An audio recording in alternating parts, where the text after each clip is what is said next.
मैं हूं आपके साथ नैना यादव और देश का सबसे पसंदीदा डिबेट शो राष्ट्रवाद में आप सभी का स्वागत है। राष्ट्रवाद यानी कि देश से बढ़कर कुछ नहीं। बात हम कर रहे हैं इजराइल और हमास के बीच में लगातार जारी जंग की, जिसका आज है 8वां दिन। जी हां, और हर गुजरते दिन के साथ में ये जंग और भी ज्यादा भीषण होती जा रही है। हमास आतंकियों के हमले का जवाब जो है वो इजरायली सेना बहुत ही जोरदार तरीके से दे रही है। और आपको बताते चले, इजराइल एयरफोर्स ने अब गाजा पट्टी में हमास के 750 ठिकानों को सीधे सीधे टारगेट किया है। और सबसे अहम दिन अब से कुछ देर के बाद सबसे अहम वक्त शुरू होगा, क्योंकि गाजा को शाम 6:30 बजे तक किसी भी हाल में खाली करने के लिए कहा गया है। ऐसे में कयास लगाए जा रहे हैं कि इजराइल शाम 6:30 बजे ऑपरेशन को अंजाम देने जा रहा है, यानी कि अब से ठीक 1.5 घंटे का बाद। वहीं हमास इजराइल जंग के बाद में जो पूरी दुनिया है वो जरूर दो अलग अलग गुटों में बटी हुई नजर आती है। दुनिया भर के कई ऐसे देश हैं जो इजराइल का साथ दे रहे हैं, कोई फिलिस्तीन का साथ दे रहा है। लगातार प्रदर्शन भी हो रहे हैं, लोग सड़कों पर उतर आए हैं। कोई शांति की अपील करता है तो कोई फिलिस्तीन या फिर इजराइल का समर्थन करता हुआ नजर आता है। और यही वजह है, बार बार हम कह रहे हैं कि किस तरह से अब इस पूरे युद्ध के साथ में जो देश है वो अलग अलग गुटों में, अलग अलग धड़ों में बटा हुआ नजर आता है। इसी बीच हमास का जो बड़ा प्लान है वो क्या है, वो आपको बताते हैं। दरअसल बड़ा खुलासा ये हुआ कि हमास का प्लान इजरायली स्कूलों पर हमले का था। स्कूलों पर हमला करके बच्चों को टारगेट करने का था, उन्हें बंधक बनाने का था। इतना ही नहीं बल्कि ऐसे कई युवा केंद्र भी उनके निशाने पर थे। और इसीलिए अब हमास के जो 2 कमांडर्स हैं, बाकायदा उनको इसको लेकर ऑर्डर्स दिए गए थे। कई गांव में घुसपैठ के लिए बाकायदा ऑपरेशन ये जो था वो चल रहा था। और ये तमाम खुलासे मारे गए हमास लड़ाकों के तमाम दस्तावेजों में हुए हैं जो उनके पास से बरामद किए गए। इसी बीच आपको ये भी बता दें, जो लगातार तस्वीरें सामने आती हैं, विभत्स तस्वीरें तो सामने आई ही, लेकिन हमास का जो खौफनाक प्लान है वो अब डिकोड हो चुका है। और इसके बाद अब इजराइल ने हमला और भी ज्यादा तेज कर दिया है। अब तक दोनों तरफ से 3200 लोगों की मौत हुई है। मारे गए लोगों में 1500 हमास के लड़ाके बताए जाते हैं। और शाम 6:30 बजे के बाद इजराइल हमास पर बड़ा हमला कर सकता है। ऐसे में तमाम सवाल खड़े हो रहे हैं। सवाल ये खड़ा होता है कि इजराइल से जंग, तो क्या इसके साथ ही हमास का खात्मा हो जाएगा? सवाल ये भी है कि हमास के टनल टेरर का अंत आखिर इजराइल कैसे करेगा? आखिर क्या कुछ रणनीति है? गाजा में हमला इजराइल के लिए आखिर कितना मुश्किल है, कितना चुनौतीपूर्ण है? तमाम ऑपरेशंस को लेकर हम चर्चा करेंगे। जो मेरे साथ में खास मेहमान मौजूद हैं उनसे आपको मिलवा देती हूँ। आने वाला जो वक्त है कितना इंपॉर्टेंट है जानने की कोशिश करेंगे। Defence expert retired lieutenant general Shankar Prasad ji समय मेरे साथ में हैं। Defence expert retired major general Vishambar Dayal ji मेरे साथ में जुड़ रहे हैं। पूर्व ऑफिसर एयरफोर्स के यूके देवनाथ जी समय मेरे साथ स्टूडियो में मौजूद हैं।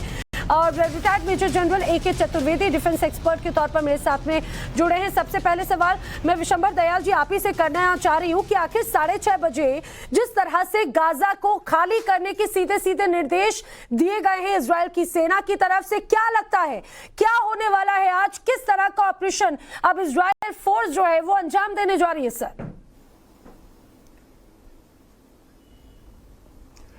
देखिए, ऑपरेशन तो ऑलरेडी जारी है जी। और जो इजराइल की स्ट्रेंथ है, इजराइल उस स्ट्रेंथ को पूरी तरह से अपना एम्प्लॉय कर रहा है। ऑपरेशनल आर्ट अगर आप देखें तो इजराइल की स्ट्रेंथ एयरफोर्स है, इजराइल की स्ट्रेंथ UAVs है, इजराइल की स्ट्रेंथ कोवर्ट ऑपरेशंस है, इजराइल की स्ट्रेंथ आर्टिलरी है, इजराइल की स्ट्रेंथ इनडायरेक्ट फायर है, प्रिसीजन फायर है।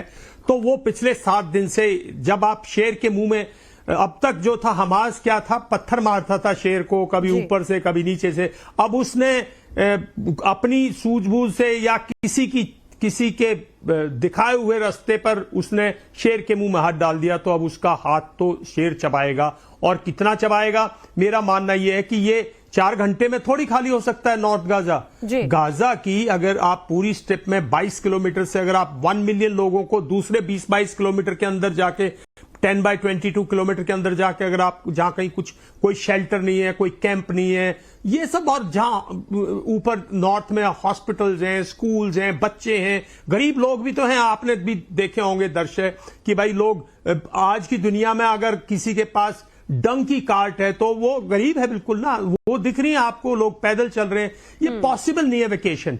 ये एक साइकोलॉजिकल वॉरफेयर का हिस्सा है इजराइल का, ताकि लोग हमास के जो फाइटर्स हैं उनको छोड़ के, और जो कसम ब्रिगेड के जो लोग डिप्लॉयड हैं उनको छोड़ के चले जाएं, ताकि इजराइल को फ्री हैंड मिले to destroy.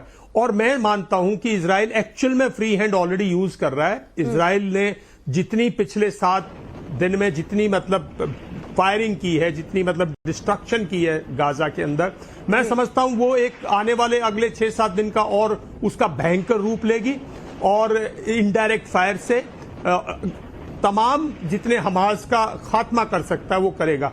Israel built up area की बिल्कुल जब तक क्लियर नहीं करेगा, रबल नहीं बना देगा, नहीं, लेकिन जब तक सर वो जिस अपने तरह से अब यहाँ पर जो हैपनिंग नजर आ रही है, इसको मैं और थोड़ा सा विस्तारित रूप में अपने दर्शकों को भी लगातार समझाने की कोशिश करती हूँ।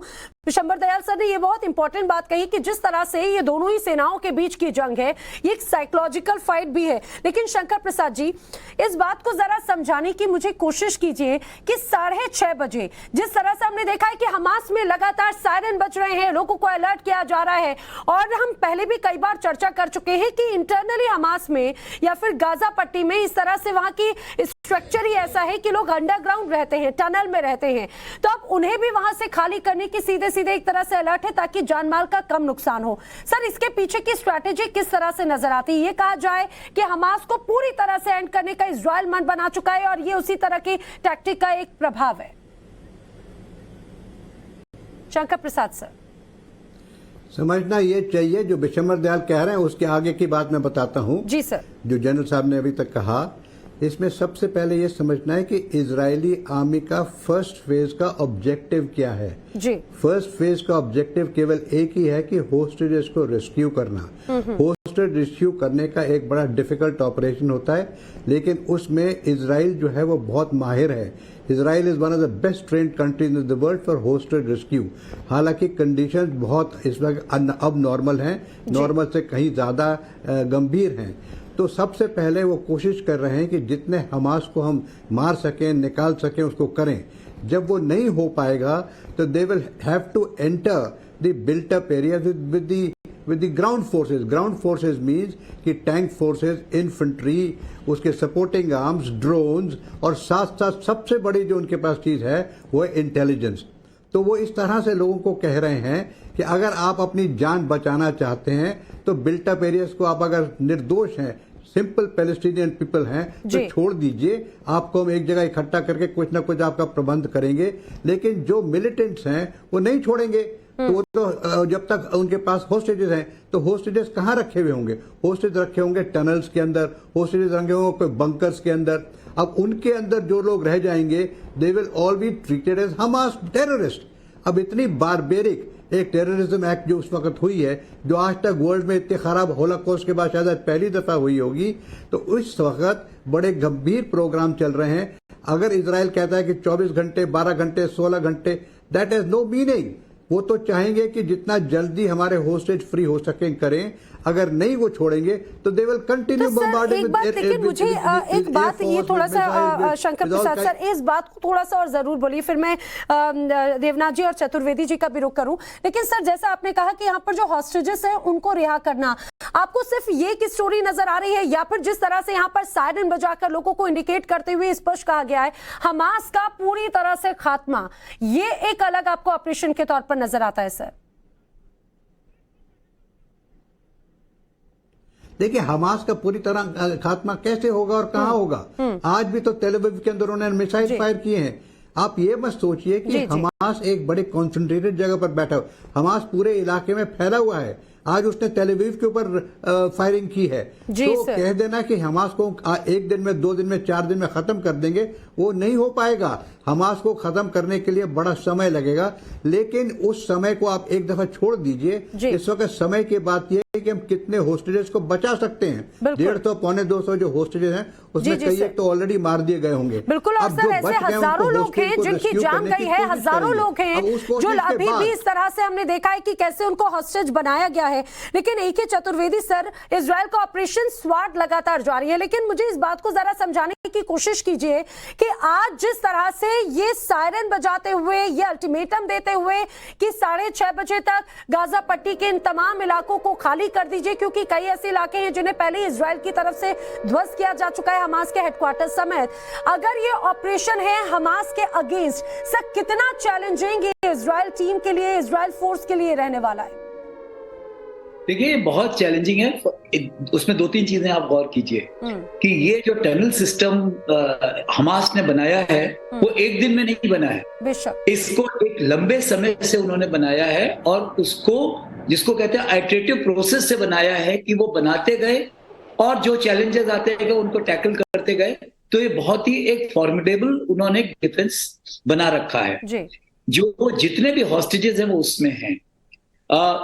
इस वक्त इजराइल आर्मी के 2 एम हैं, बल्कि 3 कहा जाए।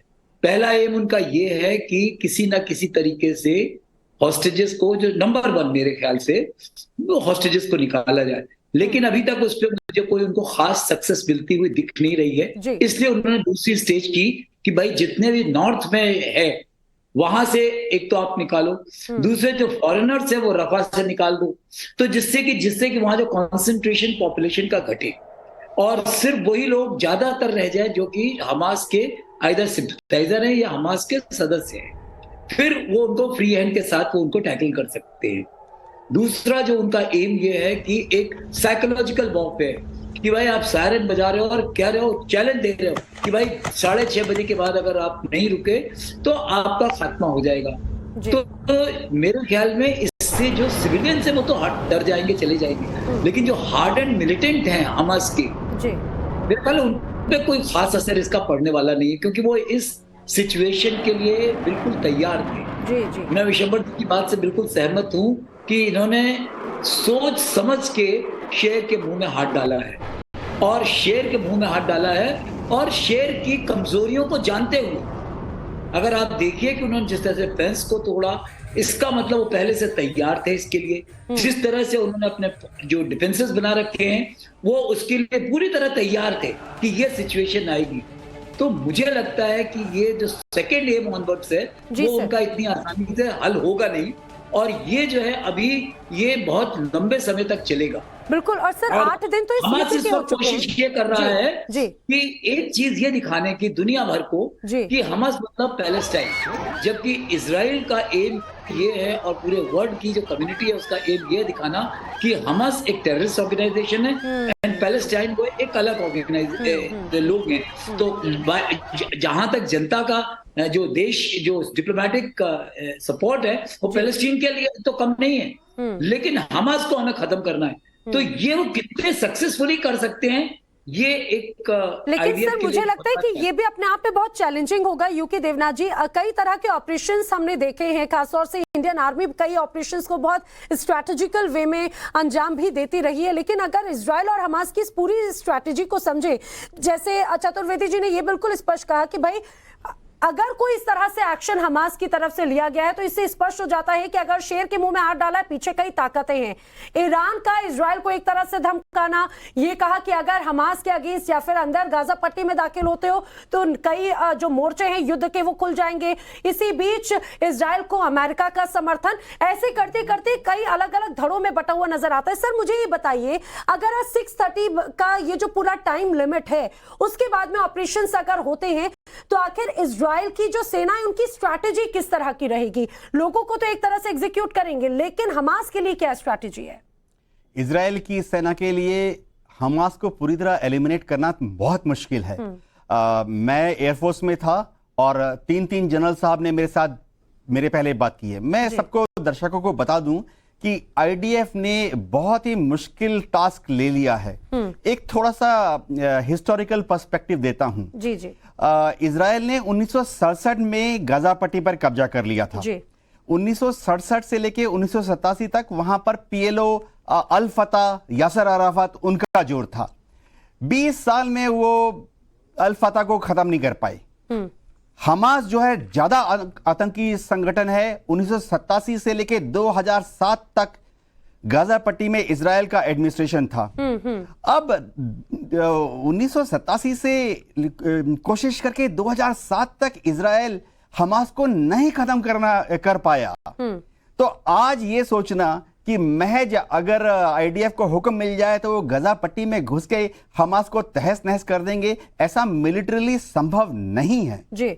सबसे बड़ी बात मैं बताता हूं, दो चीज, जो युद्ध की कार्रवाई है वो तो जनरल साहब ने कवर कर लिया, दो चीज जो है दूसरे ये हैं कि अगर फिलिस्तीन के जो लोग हैं वो अगर दुनिया भर में समर्थन मांगे तो ये समझना पड़ेगा कि सारे अरब देश और सारे मुस्लिम देशों में उनकी जो सरकारें हैं उनको बहुत वोट मिलता है जी। अरब देशों में डेमोक्रेटिक देश हैं, मुस्लिम देश डेमोक्रेटिक देश हैं, उनके जो नेता हैं वो फिलिस्तीन के नाम पर ही इलेक्शन जीतते हैं या हारते हैं। एक और चीज मैं बता देता हूं, अगर 150 उनके पास बंधक हैं, समझिए साइकोलॉजिकल वॉरफेयर की बात कर रहा हूं, अगर उनके पास 150 बंधक हैं और वो सच्ची में ही खत्म हो रहे हैं, मैं हमास के आतंकियों की बात कर रहा हूं कि उनको आमूल चूल नेस्तनाबूद किया जा रहा है, तो क्या वो 150 बंधकों को छोड़ देंगे? नहीं, वो ये बोलेंगे कि आपसे हम हर 2-2 घंटे पर एक बंधक को मारना शुरू कर रहे हैं जब तक कि आईडीएफ उनके सुरंगों पर हमला करना बंद ना करे। मतलब मैं एक्सट्रीम उसकी बात कर रहा हूं। तो 150 बंधकों को अगर हमास ने 2-2 घंटे के बाद मारना शुरू कर दिया, फिर तो मेरे को लगता है कि नेतन्याहू की सरकार ही गिर जाएगी। दूसरी बात, 3 जनरल यहां पे खड़े हैं, सब मिलिट्री और एयरफोर्स और नेवी ये आकलन करती है कि अगर हम अर्बन वॉरफेयर में बिल्ट अप एरिया में घुसकर हमास के आतंकवादियों से लड़ेंगे तो आकलन होता है कि नफा नुकसान क्या होगा। मैं अपने मिलिट्री के साथियों के साथ बात कर रहा था, 3 लाख इजरायली फोर्स जो है डिप्लॉयड है, 30,000 जो है वो गजा में घुस सकती है किसी भी समय में, नदन गजा में। लेकिन फिर अगले 4-5 दिन में जो युद्ध होगा उसमें 3,000 आईडीएफ के जो सोल्जर्स हैं वो शहीद हो जाएंगे। क्या इजराइल आज की तारीख में 3,000 शहीद सोल्जर्स की जो डेड बॉडी जब इजराइल में वापस जाएगी, क्या नेतन्याहू की सरकार खड़ी रहेगी? लेकिन सर ये बहुत बड़ी विडंबना लगता है कि ये वाली चैलेंजेस तो हैं, बाकी अन्य देशों के लिए भी हैं। विशंबर दयाल जी ने एक बात जरूर कही थी, सर मैं इस बात को जरा समझना चाहूंगी। आपने कहा कि यहाँ पर जो सीक्रेट टनल्स हैं वो कहीं ना कहीं हाइड आउट सबसे ज्यादा हमास के आतंकियों के लिए, जिन चैलेंजेस की बात देवनाथ सर कर रहे हैं, सर इस बात को भी जरा समझाने की कोशिश कीजिए कि जो इजराइल के सैनिक हैं वो उन आतंकियों से कैसे निपटेंगे जिनकी बाकायदा एक सैनिक के तौर पर ट्रेनिंग हुई है, वो हथियार चलाना जानते हैं, वो बाकायदा स्ट्रैटेजिक वे में ब्लूप्रिंट बनाकर जिन्होंने अटैक किया, उनसे निपटना इस पूरे ऑपरेशन में कितना चैलेंजिंग नजर आता है? देखिए, 3-4 चीज समझनी होंगी। पहले तो हम सब जानते हैं कि जो हमास है अब उसके पास क्या ट्रम्प कार्ड है। हमास के पास ट्रम्प कार्ड है, एक तो जो बंदी लोग हैं इजराइल के और फॉरेन, वो बंदी एक ट्रम्प कार्ड है। दूसरा ट्रम्प कार्ड उसका है कि उसकी जो टेरेन है उसमें उसने जो हाइड आउट्स बना रखी हैं उनको फोर्टिफिकेशन कर रखी है, ये दो उसके पास है। वरना उसके पास लिमिटेड नंबर है, फाइनाइट नंबर है उसके टेररिस्ट का, फाइनाइट नंबर है जो उसके पास मदद आ सकती है, और फाइनाइट नंबर है जो उसके पास लड़ाके हैं, जो हथियार हैं। उसको कहीं बाहर से बहुत बड़ी मदद, बहुत बड़े और उसकी एकदम से एक्सपोनेंशियल ग्रोथ नहीं हो सकता। इजराइल के पास क्या ट्रम्प कार्ड है? इजराइल के पास ट्रम्प कार्ड है कि इजराइल के पास हाई क्लास टेक्नोलॉजी है, पब्लिक ओपिनियन है आज के दिन इजराइल के पास, और इजराइल के पास समृद्ध जितने राष्ट्र हैं उनका कंप्लीट सपोर्ट है। और इजराइल में जो डिफरेंसेस थे, आज पूरा इजराइल यूनाइट हो गया। ये इजराइल का ट्रम्प कार्ड है। तो और इसमें दाव पे क्या है? एक तरफ दाव पे कंप्लीट हमास का अस्तित्व है और दूसरी तरफ दाव पे है नेतन्याहू की शाख, नेतन्याहू की सरकार, नेतन्याहू की पूरी जिंदगी की तपस्या। ये कोई इस्लाम वर्सेस जूज की तरह लड़ाई नहीं है जिसको दुनिया करने की कोशिश कर रही है। हर कोई अपनी रोटी सेक रहा है इसमें। तो जो टनल्स और जो डिफरेंसेस है उनको मैं एक छोटा सा बता दूं। इजराइल जो है कोई एक्सेप्ट स्पेशलाइज्ड ऑपरेशंस ग्राउंड पे अपनी आर्मर्ड इन्फेंट्री को कमिट नहीं करेगा जब तक कंप्लीट पोलराइज नहीं कर देगा। देखिए जो टनल्स है ना, आज के दिन सिर्फ उसको एक चीज रिस्ट्रिक्ट की हुई है कि उसके लोग, बंदी लोग वहां नहीं मरने चाहिए। नेतन्याहू एक बहुत हार्डलाइनर है, कैजुअलिटीज, वो अपनी कैजुअलिटीज को भी कैलकुलेट कर चुके हैं, तभी उन्होंने एक वॉर काउंसिल बनाई है, तभी पब्लिक ओपिनियन जनरेट किया है। लेकिन सबसे बड़ी प्रॉब्लम है अगर ये कहीं टनल्स को, वरना उसके पास देखिए कैसे समझेंगे? शंकर प्रसाद सर भी कुछ कहना चाहते हैं। Give me one second. जी सर, जी दयाल सर, बात पूरी कर लीजिए। Give me 30 seconds. जी। What I am saying is, अगर हमारे मिराज 2000 की स्पाइस मिसाइल जी बालाकोट के अंदर अगर वो 30 गज नीचे जा सकती है, जी। तो वो तो इजरायली मिसाइल है ना। बिल्कुल। इजराइल की एयरफोर्स, इजराइल के प्रेसिजन वेपन जितने स्ट्रांग हैं, वो किसी चीज को भी धराशायी करेंगे। तो पूरे नॉर्थ गाजा को, तभी ये सारा फसाड है इंटरनेशनल कम्युनिटी में एक पब्लिक ओपिनियन जनरेट करने का कि कोई हमास के नाम पर पैलेस्टीनियंस को बिल्कुल, भूल जाए और इजराइल सिर्फ पर हमास अटैक के कर नाम पे सकता है। आप पूरी नॉर्थ गाजा को बिल्कुल तबाह। जी, शंकर प्रसाद सिंह। ये स्ट्रैटेजी है कि हमास के नाम पर पैलेस्टाइन को भूल के डिस्ट्रॉय। जी शंकर प्रसाद सर, आपको आवाज आ रही है? जी आ रही है। जी जी सर, आप रिएक्ट करना चाह रहे थे उस टाइम में। सवाल पूछिए आप। जी जी नहीं, मैं रिएक्ट यही कर रहा हूं कि जो जितने आर्म फोर्सेस के ऑफिसर आपके पैनल में बैठे हैं, 2 जनरल साहब हैं एयरफोर्स के, वो सही बातें कर रहे हैं, उसमें कोई दो राय हो नहीं सकती। लेकिन 2-4 बातें जो समझने की वो हैं कि इजराइल किसी हालत में भी आज की तारीख में पीछे नहीं हटेगा। वो कैजुअलिटी जितनी भी होंगी वो देने को तैयार है। इजराइल की साइकी आज बड़ी सबको समझ नहीं आनी चाहिए। अगर आज इजराइल इस मारपीट के बाद पीछे हट गया तो हमेशा के लिए खत्म हो जाएगा। वो होने वाला नहीं है। Israel has got the best military technology in the world. बहुत इंपॉर्टेंट बात बोली है सर आपने। Best intelligence. जी सर, लेकिन यही टेक्नोलॉजीज कहीं ना कहीं जिस तरह से हमने देखा, चतुर्वेदी सर, एक्चुअली डिबेट का लास्ट 2 मिनट है, मैं चाहूंगी सर, जिस तरह से आयरन डोम की भी हम बात कर रहे थे, हायर टेक्नोलॉजी तो इजराइल के पास में है, लेकिन कहीं ना कहीं उसी के पीछे वो जरूर डाउन हुआ था। जी अरे भाई, बात तो पूरी करने नहीं देती। जी सर, आप ही जी सर। अब हर एक से एक छोटा सा सवाल पूछ के आगे चल पड़ के ऐसे तो सब वक्त की कमी होती बात है। तो समझने का तो कोशिश कीजिए। एक आदमी से देखिए, हम तीनों का विचार सिमिलर है। हम तीनों के विचार में कोई अंतर नहीं है। आप एक बाल की खाल को ऐसे मत उतारिए। देखिए, बात जो हम समझा रहे हैं, हम तीनों समझा रहे हैं, हम चारों समझा रहे हैं कि Israel has taken upon itself the task of diminishing and completely reducing Hamas. वो करेगा उसको। अगर उसके 250, 200, 300, 400, 500 बंधक हैं, मर जाएंगे तो मर जाएंगे, लेकिन उनको कोशिश करेगा बचाने की। उसने एंटेबी एयरपोर्ट पे जब हाईजैक हुआ था, वहां से भी उसने रेस्क्यू कराया है। इसके पास सब किस। अब बात यह है कि लड़ाई कितनी चलेगी, हमास कितना पावरफुल है, हमास को खत्म करने में कितना समय लगेगा, उसको कोई नहीं बता सकता, क्योंकि Hamas is got a support of a variety of things. Hezbollah भी ऊपर से अटैक कर रहा है, ईरान की तरफ से भी आ रहा है। अब बात यह रहती है कि रिप्लेनिशमेंट कब तक चलेगा। उसका रिप्लेनिशमेंट उतनी स्पीड से चलेगा जितनी स्पीड से इजराइल के अंदर हो रहा है। नहीं हो सकता। इजराइल की अपनी इंडस्ट्री है, अपने इंटरनली वो सामान बनाता है, बाहर से अमेरिका से एड आ रही है, लेकिन उस किस्म की एड और पैलेस्टीन के अंदर आना कठिन है। चारों तरफ से घेराबंदी हो चुकी है। अब ये सोचता है कोई कि बाहर की बाय लैंड रूट और बाय एयर रूट ये पैलेस्टीन के अंदर बाहर से सामान आ सकता है, वो नहीं आ पाएगा। कुछ हद तक आएगा, लेकिन एक टाइम आएगा कि नहीं है। This war can become very bloody. This war is dividing the world. अगर इसी तरह से चलती रही और इसी तरह से हमास लड़ता रहा तो ये लड़ाई कहीं की कहीं पहुंच जाएगी। इसमें बहुत ज्यादा नुकसान होगा पैलेस्टीन का, बहुत ज्यादा नुकसान होगा। एक किसी की सुनने वाले नहीं है। और एक तरफ वर्ल्ड पैलेस्टाइन को सपोर्ट करती रहेगी और करेगी, एक तरफ Israel is fighting for its survival.